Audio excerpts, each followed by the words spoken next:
Right. Anyway, today's top story, President Trump's top economic advisor, Gary Cohn, is leaving the White House. And this is the days after the president announced steel and aluminum tariffs that Cohn opposed.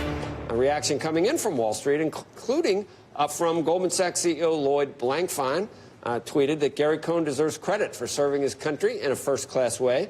I'm sure I join many others who are disappointed to see him leave.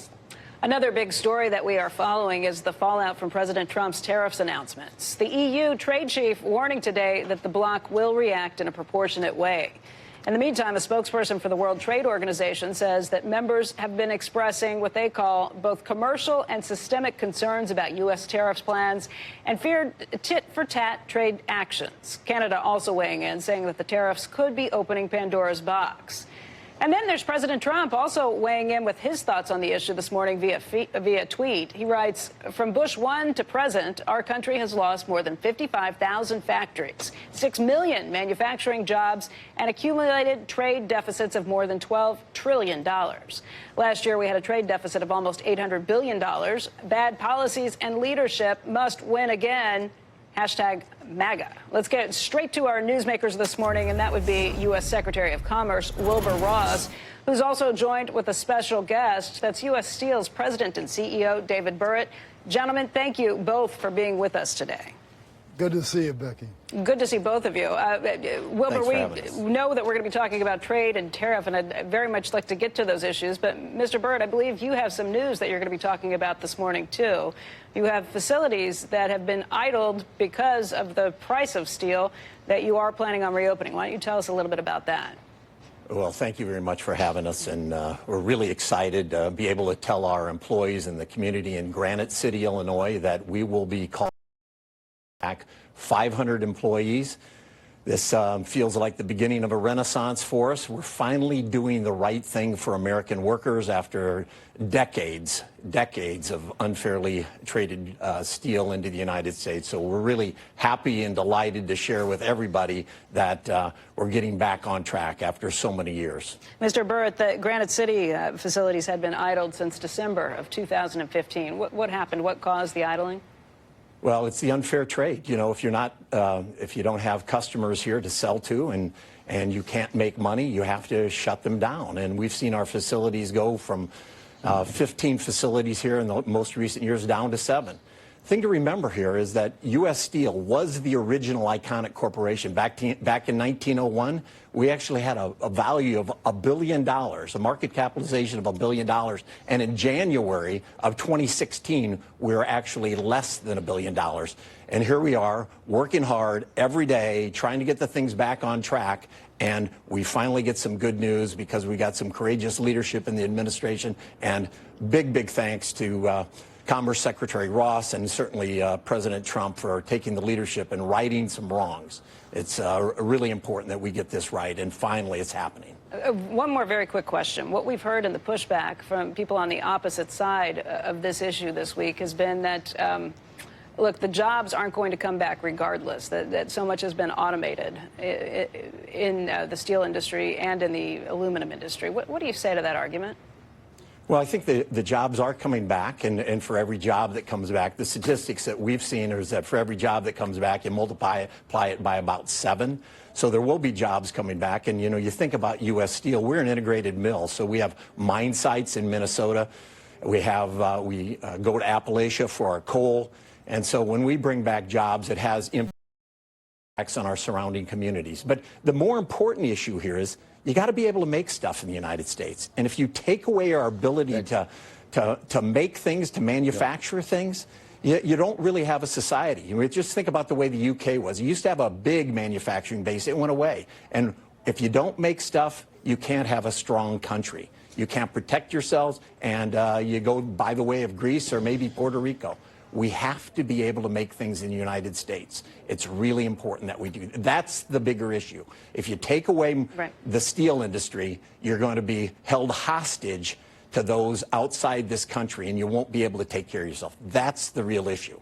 Secretary Ross, we have heard from you since the president first announced these tariffs that we're expecting. And just weighing in at this point, there have been so many Republicans, from the head of the House, from the head of the Senate, to business leaders who have pushed back on this. You just heard what we said from the WTO, from Canada, from the EU today.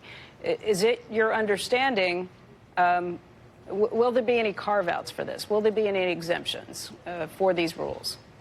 Well, the president indicated the other day that he has a willingness to give an exemption to Canada and to Mexico, provided that we work things out in NAFTA to where the economic security of the country is at least as well protected as it would be in the context of these tariffs. So he's already indicated a degree of flexibility, I think a very sensible, very balanced degree of flexibility. And I think that you're going to see, as you understand the details of what actually is going to happen, that we're not trying to blow up the world. There's no intention of that.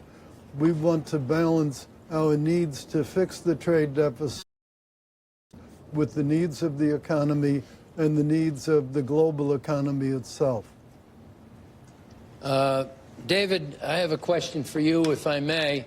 One of the aspects of the imposition of tariffs is, in terms of steel, is that you are going to be able to raise prices now. And that's going to be a very visible aspect, it seems to me, of the aftermath of these tariffs, in fact, if they're imposed. How do you think about that? Well, certainly the market forces will be adjusted, but if you just think about what the impact would be perhaps on the automotive market, our customers there, the average cost of an automobile is about $30,000, and yet the steel that goes into that is somewhere between $800 and $1,000. So even if the prices would go up 10% or maybe even 20%, that's really not that significant. And if you think of the change in prices from 2014 to 2015, it dropped something like 40%, and the economy didn't even feel it. So this whole thing about the big impact on prices, it's completely overblown. What's important here is the safety and security of the United States of America, and if you don't have a robust steel industry, you're not going to have a strong country. You have to have strong commodities business to make sure you have strong manufacturing, full stop. Mr. Burritt, that's something that suddenly I started thinking about, because there's an idyllic notion we can return to the 70s or 80s and have hundreds of thousands of people in the steel industry and you know, factories reopening, but we've heard about automation in even in some of the foreign plants, and we know that the employees, the number that it takes to make steel is I don't know, maybe you know better than I, 10, 15, 20% of what it was maybe in the heyday. But when you make the point that we, you know, whether we ever get back to a large employment number, we need to be able domestically to make steel for defense and for infrastructure. So, you know, even if we don't get back to the previous numbers for number of people in that industry, I mean, that's why I think you're talking about it a lot. We need a domestic steel industry that can't be put out of business by dumping. Yeah, you're absolutely right. If you think about it, I always go back to Maslow's hierarchy of needs, safety and security, and manufacturing's there too.